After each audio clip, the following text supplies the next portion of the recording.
शांति। ओम शांति। तो आज हम जानते हैं आगे सहन शक्ति के बारे में।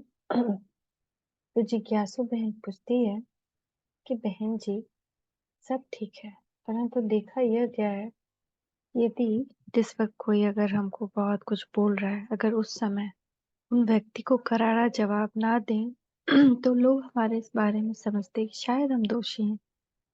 आजकल का जमाना ऐसा है कि चुप रहने से को लोग उल्टा मान लेते हैं।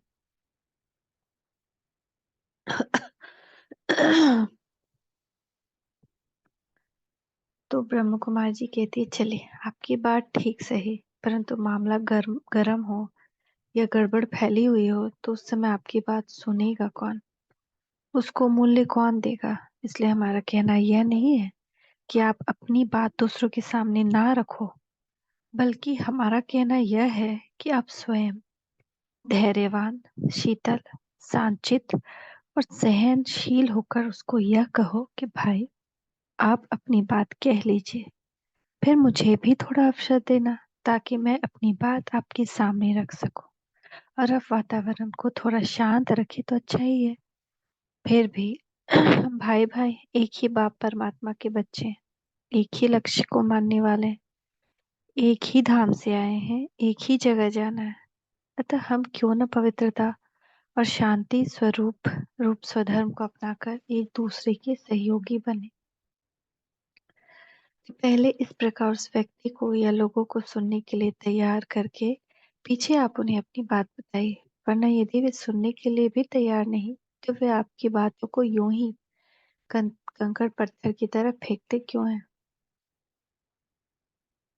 आप स्वयं तो अपनी बात को मूल्य देकर ठीक समय पर उसे दो ना। अगर हम असमय देंगे, जिस समय सुनने का तैयार नहीं तो अपना बात रखेगा ही नहीं, फेंक देगा वापस। तो उस समय अपना एनर्जी वेस्ट करने से क्या फायदा। यदि इस प्रकार लोगों को आप कहेंगे कि मुझे भी कुछ निवेदन करना है तो वे महसूस करेंगे कि आपके पास भी कुछ तथ्य है और कि आपको बोलने का अवसर नहीं दिया गया, वरना आपकी बात जोरदार है और दूसरा व्यक्ति गलतफहमी में ही कुछ कह रहा है। तो जिज्ञासु बहन पूछती, बहन जी, एक दो बार कोई अनुचित व्यवहार करता है तब तो मनुष्य उसको सहन कर लेता है, परंतु यदि रोज ही तंग करने की बात करे।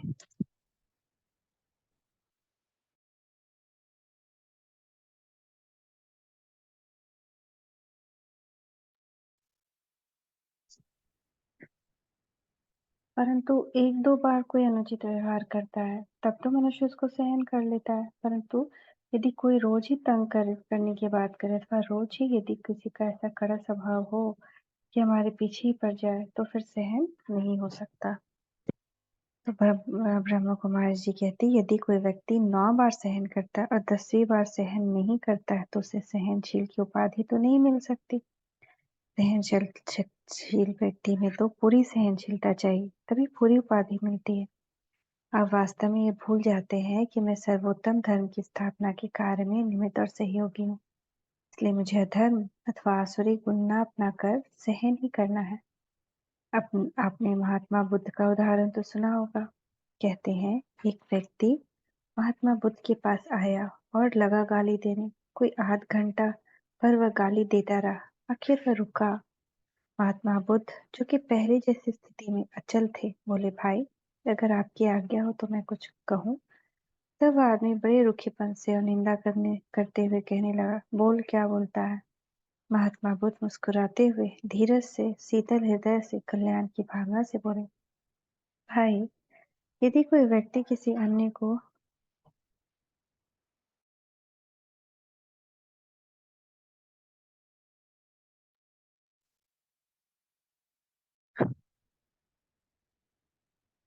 भाई यदि कोई व्यक्ति किसी अन्य को कोई वस्तु दे परंतु वह दूसरा व्यक्ति उसे स्वीकार न करे तो बताओ वह वस्तु किसके पास रहेगी। निंदक करक करके बोला, क्या अजीब आदमी है, यह भी कोई पूछने की बात है। अरे, जबकि दूसरा व्यक्ति लेता ही नहीं तो स्पष्ट है कि वह देने वाले व्यक्ति के पास ही रहेगी। महात्मा बुद्ध बोले, तो आपने मुझे जो कुछ भी देने की कोशिश की, मैंने उसमें से एक भी बात नहीं ली, तब वो किसके पास रहेगी? यह सुनकर वह व्यक्ति शर्मिंदा हुआ और महात्मा बुद्ध का अनुयायी बन गया। अब यदि महात्मा बुद्ध अपनी बात उस समय कहने की कोशिश करते जब वह व्यक्ति जोश में था, और यदि वह अपनी बात सुनाने के लिए जिद करते, तो वह व्यक्ति शायद अधिक गर्म हो जाता और उनकी बात नहीं सुनता। आग भी सुलगाना है और दाढ़ी भी बचानी है। कहावत है ना कि आग भी सुलगाना और दाढ़ी भी बचाना, ये दोनों बातें एक साथ होना कठिन है, क्योंकि दाढ़ी वाला व्यक्ति यदि फूंक मारकर आग सुलगाए तो दाढ़ी झुलस जाना बिल्कुल संभव है। अब देखा जाए तो दाढ़ी मनुष्य की इज्जत का प्रतीक है, इसलिए कई बार दूसरे मनुष्य को कहते हैं, भाई जरा मेरी दाढ़ी का तो ख्याल रखो। आग सुलगाने का अर्थ है किसी को भड़काना, उत्तेजित करना या क्रोधान्वित करना भी है। तो कहावत का अर्थ यह हुआ कि यदि किसी का अनुचित व्यवहार देखकर आप उससे ऐसे शब्द बोलेंगे जिससे वह और उत्तेजित हो जाए, तो आपको अपनी इज्जत बचाना और भी मुश्किल हो जाएगा। तो जब भी कोई क्रोधित हो उससे बात नहीं करना है।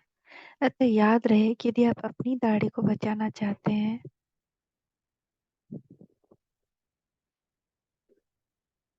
या तो सहन करना होगा और या उससे उसको उसके दुर्व्यवहार रूपी आग से अपने को दूर रखना पड़ेगा। वरना यदि प्रत्युत्तर में कोई व्यक्ति कहेगा तुम बड़े नालायक हो, बेवकूफ हो, तो समझ लीजिए इन फूकों से उस प्रथम व्यक्ति के मन की आग सुलग जाएगी और इस नोकझोंक में फूकने वाले की अपनी दाढ़ी की भी खैर नहीं। तो कहने का भाव यह है कि आप अपनी बात कहें, परंतु सहनशील, धैर्यवत होकर और समय को देखकर। मान लेते हैं बाद में बताएंगे, बाद में बात करेंगे जब वो शांत है। और जो समझने वाला है, जो समझने वाला ही नहीं है, उससे तो फिर कभी भी बात करना मूर्खता है। जिज्ञासु, बहन जी, आपकी बात तो मैं जानता मानता हूँ, परंतु बहन जी वह परिस्थिति ऐसी होती है कि मनुष्य को दूसरे के स्वभाव का कड़वापन महसूस होता ही है। एक दिन की बात हो तो मनुष्य चला देता है, परंतु रोज रोज की बात हो तो फिर सहन नहीं हो सकती। तो ब्रह्मा कुमारी कहते हैं, आप संत नामदेव का किस्सा तो सुना ही होगा।